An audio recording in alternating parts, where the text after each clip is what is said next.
Concours commun d'entrée en première année de l'ENSAM. Exercice 1, mécanique. On se propose via ce problème d'étudier le mouvement du système mécanique représenté ci-contre. Figure 1.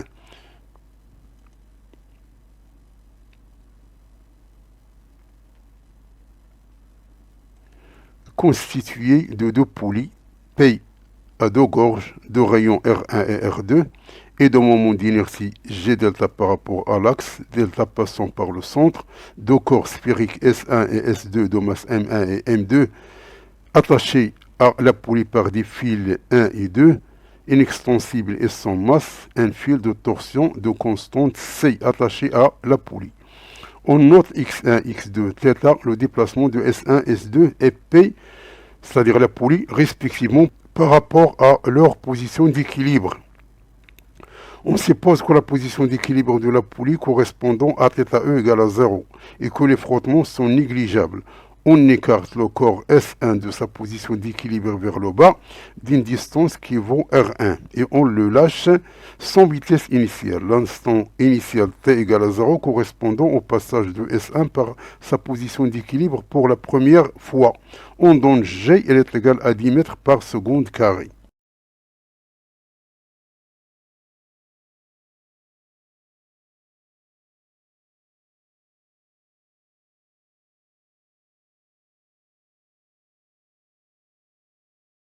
Donc la question 31, à l'équilibre mécanique du système, montrer que, c'est-à-dire M2, R2 à quoi est égal, ou bien M1, R1 à quoi est égal.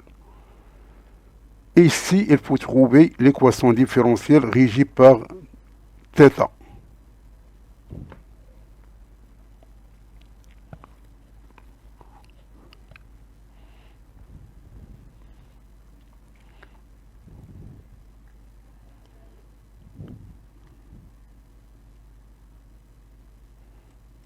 Donc, à l'équilibre, on a θ égale à 0, ou bien θe égale à 0.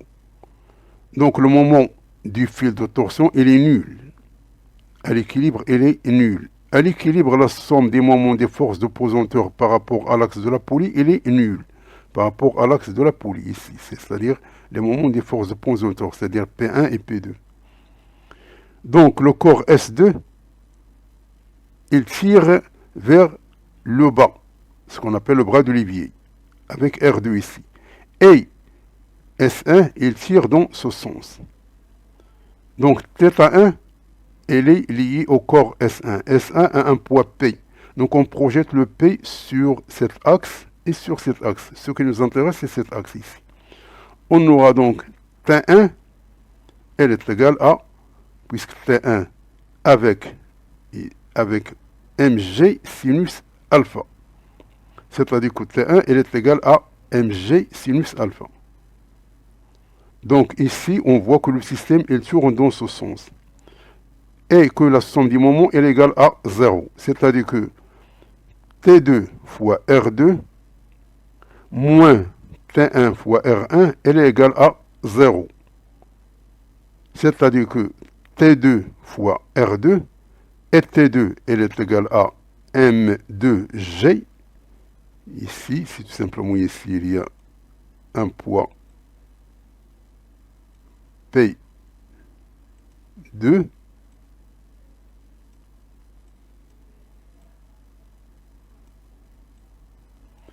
qui est égal à M2G.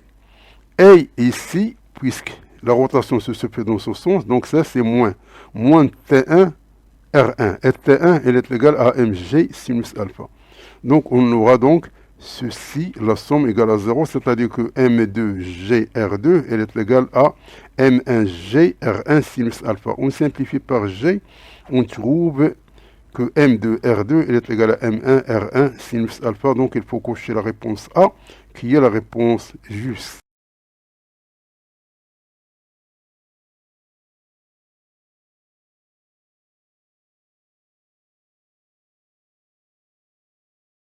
La question 32, on applique la deuxième loi de Newton, ou bien le théorème de l'énergie cinétique, ou bien le moment d'inertie.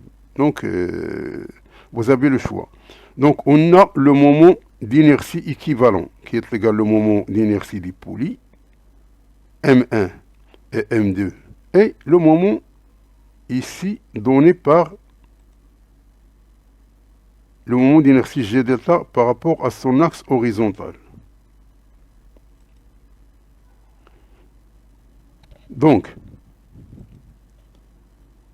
on a G équivalent, c'est cette équation. Comment on le trouve? Si tout simplement on applique le théorème de Huygens, c'est-à-dire que G équivalent il est égal à G delta plus la masse fois R1 au carré, puisqu'on a deux poulies, donc on prendra ici ça s'écrit la somme des de I égale à 1 jusqu'au N de MI RI. Puisqu'on a deux poulies, tout simplement on va écrire M1 R1 au carré plus M2 R2 au carré. Et on a le moment de rappel, c'est-à-dire le moment de torsion, c'est moins 7 états. Donc le moment équivalent, c'est-à-dire moins 7 états, elle est égale à J équivalent fois θ seconde. Donc on remplace ici, on va trouver cette équation différentielle régie par le paramètre θ. Donc il faut cocher la réponse B qui est la réponse juste.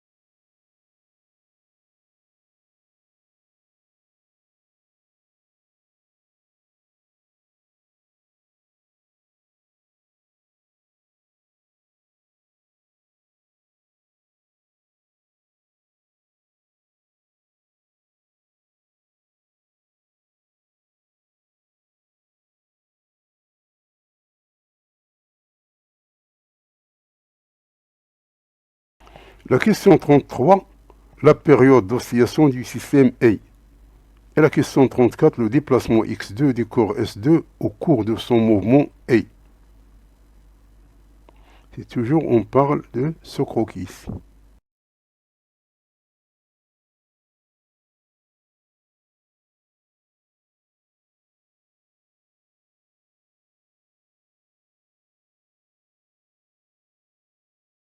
Donc l'équation différentielle, c'est celle qu'on a trouvée avant.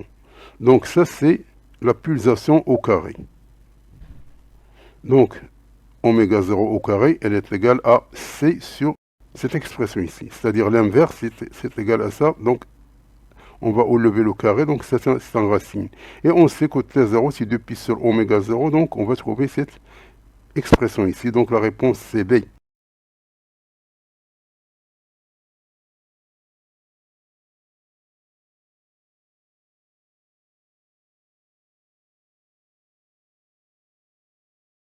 Pour la question 34, d'après l'énoncé, le corps S1 est écarté de sa position d'équilibre d'une distance R.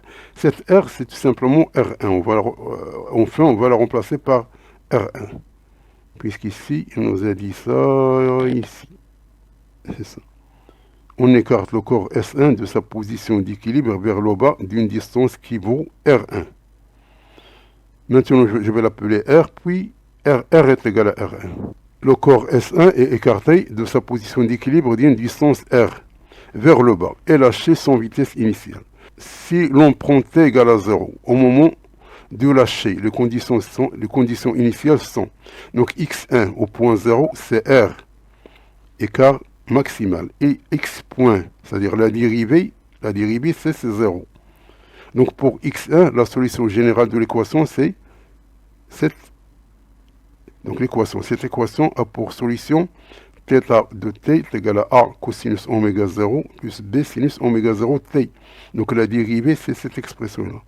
Donc comme x1 il est égal à R1 θ, donc θ au point 0, il est égal à R1 sur R1, et θ point 0 est égal à 0. Donc c'est-à-dire que θ 0 est égal à un A qui est égal à R sur R1. Et θ point 0, elle est égale. Lorsqu'on va dériver ici, on va remplacer par 0, on va trouver que B oméga 0 est égal à 0. C'est-à-dire que B est égal à 0. Donc si B est égal à 0, donc ce terme s'en va, elle reste tout simplement ça elle se disparaît, elle reste tout simplement ce terme ici qui est égal à, R sur R1 cosinus oméga 0 t. Donc c'est ça, θ. Donc x2, elle est égale à R2 θ. Donc on va remplacer θ par son expression. Et vu que R, elle est égale à R1, donc on va simplifier et elle reste tout simplement R2 cosinus de oméga 0 avec oméga 0 est égal à 2 pi sur T0. D'où il faut cocher la réponse C qui est la réponse juste.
La question 35, en doublant la longueur du fil de torsion, L, on obtient la période T est égale à racine de 2 T0. La constante de torsion est proportionnelle à. Cette fois-ci, on double le diamètre du fil de torsion, D, et on obtient une période T qui est égale à T0 sur 4. La constante de torsion est proportionnelle à.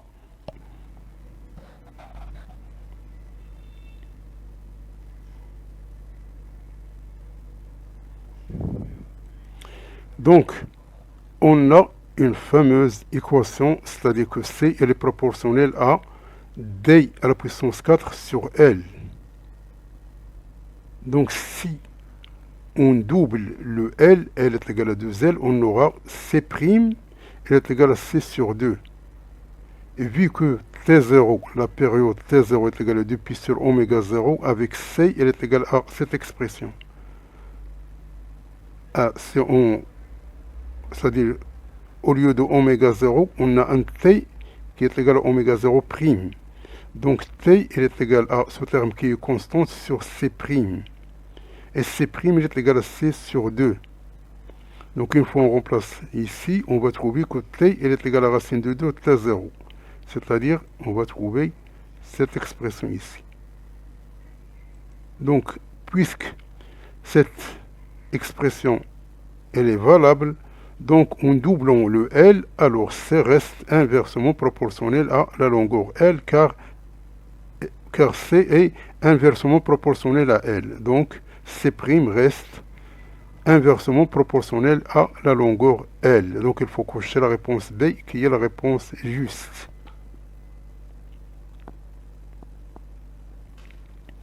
Maintenant, on va prendre toujours cette équation ici et on va essayer de doubler le D.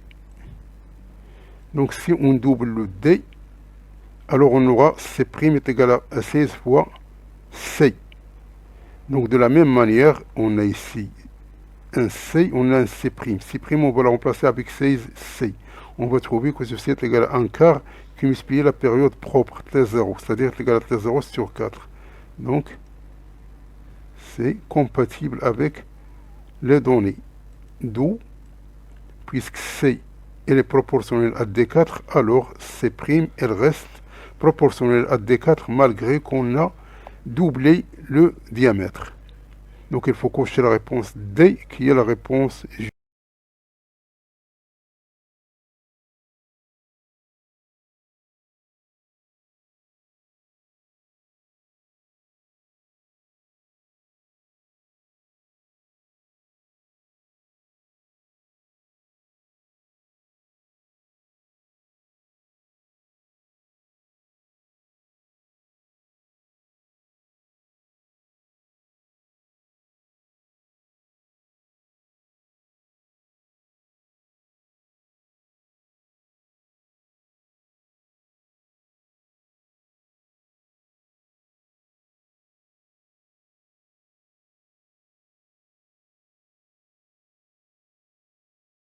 À un instant pris comme nouvelle origine du temps, le corps S2 se détache du fil 2 sans vitesse initiale et traverse en chute une distance grand H est égal à 20 cm dans l'air avant d'arriver à un fluide où il subit une force de frottement visqueux. F est égal à bêta V à la puissance 2 tiers. On néglige l'effet de la poussée d'Archimède. Donc la question 37, la vitesse du corps S2 lorsqu'il arrive juste à la surface de fluide. Et la question 38, l'unité de coefficient bêta.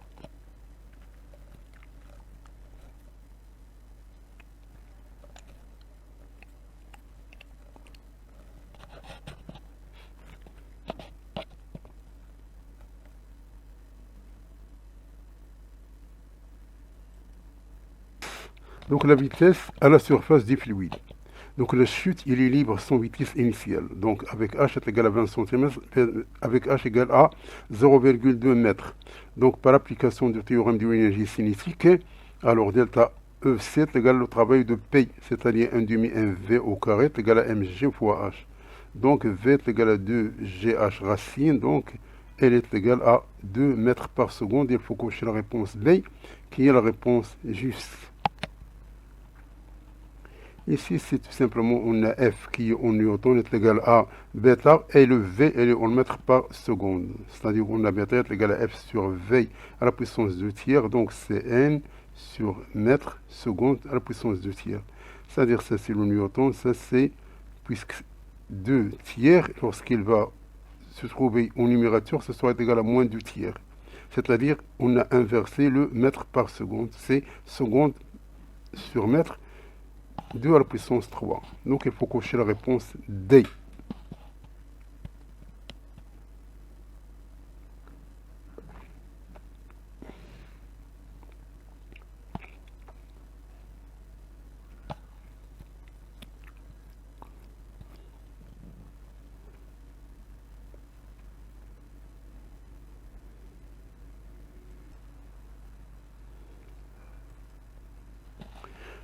La question 39, l'expression de la vitesse limite VL de S2 dans le fluide.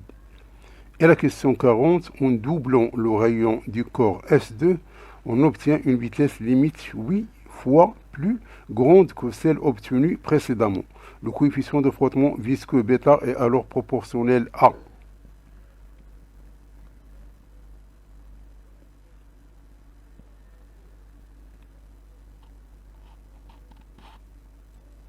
Donc la vitesse limite VL de S2 dans le fluide. À la vitesse limite, le poids est équilibré par la force de frottement visqueux. Donc la poussée d'Archimède, elle est négligeable. Donc on a M de G, elle est égale à F qui est égale à bêta, V limite à la puissance 2 tiers. C'est-à-dire que V limite à la puissance 2 tiers, elle est égale à M de G sur bêta. En enlevant ça à la puissance 3 demi, alors on aura V de L, elle est égale à M2 sur G bêta, le tout à la puissance 3 demi, donc il faut cocher la réponse A, qui est la réponse juste.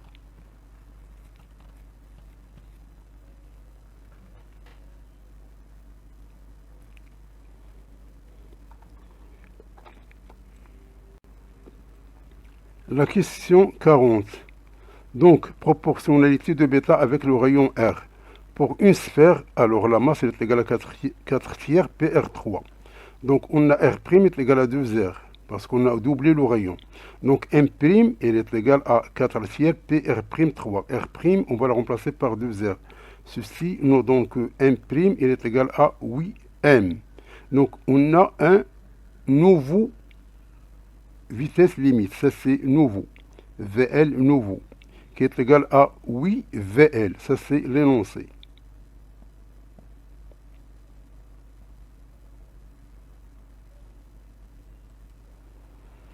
Donc, VL nouveau, qui est égal à M'G sur bêta nouvelle, 3 sur 2, elle est égale, donc on a remplacé M' par 8M, on aura cette expression ici. Et ceci est égal à 8 fois VL. FVL, elle est, d'après ce qui précède, VL, elle est égale à cette expression ici.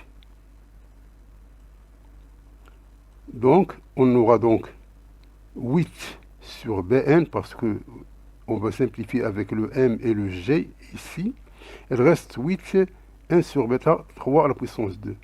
Donc, c'est tout simplement, et ici on a ça, il est égal à ça, c'est-à-dire qu'on va trouver le bêta nouvelle. Donc, il est égal à cette expression ici. Donc, tout ce calcul fait nous donne que bêta de n, elle est égale à 2 bêta.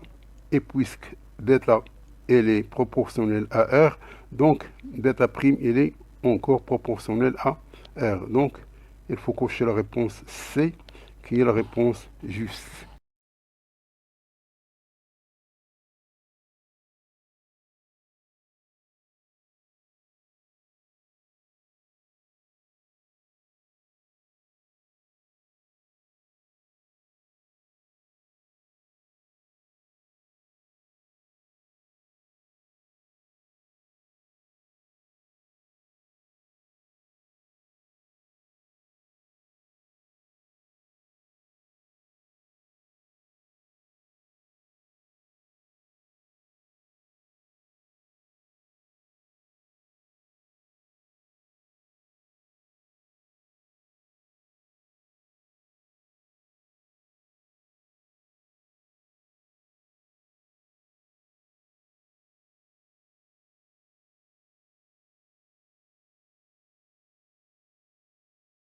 Exercice 2 de mécanique. Une bille métallique de masse M est assujettée à se déplacer sur un contour constitué d'une partie horizontale AB et d'une partie sous forme d'un quart de cercle BD et de centre C.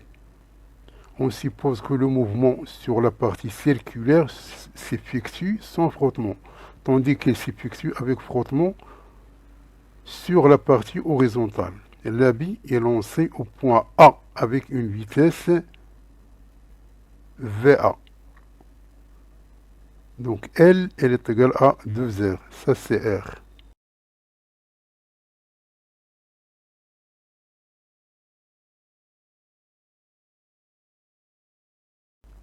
La question 41, on applique le théorème de l'énergie cinétique, la vitesse de la bille au point D. La question 42, cette fois-ci, on communique à la bille une vitesse VA qui est égale à racine de 5 VA minimale. Avec VA minimale, sa vitesse minimale au point A. Pour qu'il s'arrête au point D, on néglige les frottements de l'air, la hauteur que peut atteindre la bille par rapport au plan horizontal contenant le segment AB.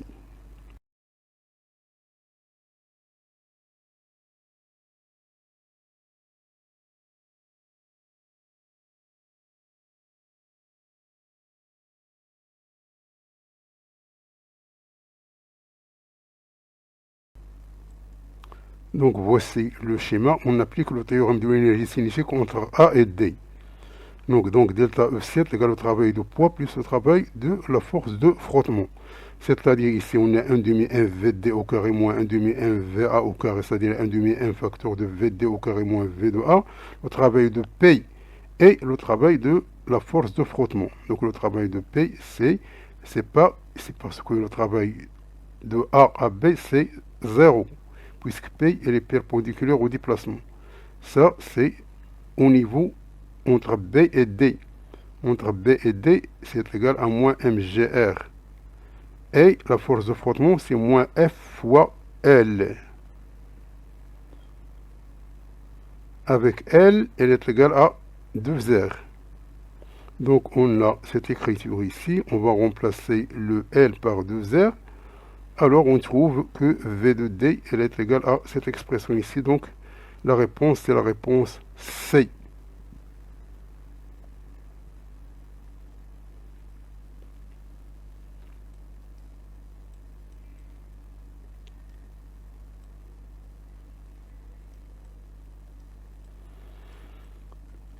La hauteur maximale atteinte, donc pour VA minimale, c'est-à-dire la vitesse minimale qu'il faut attribuer à la bille pour qu'elle s'arrête au point D. Donc, d'après le théorème de l'énergie cinétique entre A et D, on a cette expression ici. Donc, maintenant, c'est-à-dire que on va trouver à quoi est égal VA minimal. Donc, on a 1 demi 1 VD au carré moins V au carré A minimal, elle est égale à, même expression ici, avec L est égale à 2R. Lorsqu'elle arrive en D, elle s'annule, puisqu'elle va s'arrêter.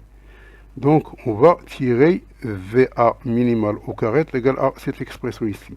Et on a VA est égal à racine de 5 VA minimal. Donc, il faut multiplier ça par racine de 5. Alors, on aura donc VA, elle est égale à racine de 5 VA minimal. C'est-à-dire que VA au carré est égal à 5 VA au carré minimal, qui est égal à cette expression ici. Donc, après D, il y a conservation de l'énergie parce que les frottements sont négligeables dans l'air. Donc on aura 1 demi 1 VA au carré égale mg fois H total fois 2FR. Donc on aura 1 demi 1 VA au carré, toujours la vitesse au point DC0, est égale à mgh total qui multiplie FL avec L est égal à 2R. Donc on va remplacer ici, on aura cette expression ici est égale à celle-là. Donc il faut qu'on trouve H total. Donc H total, on trouve qu'il est égal à cette expression ici. Et cette expression ici ne figure pas parmi les solutions proposées ici. Donc la réponse, c'est la réponse E.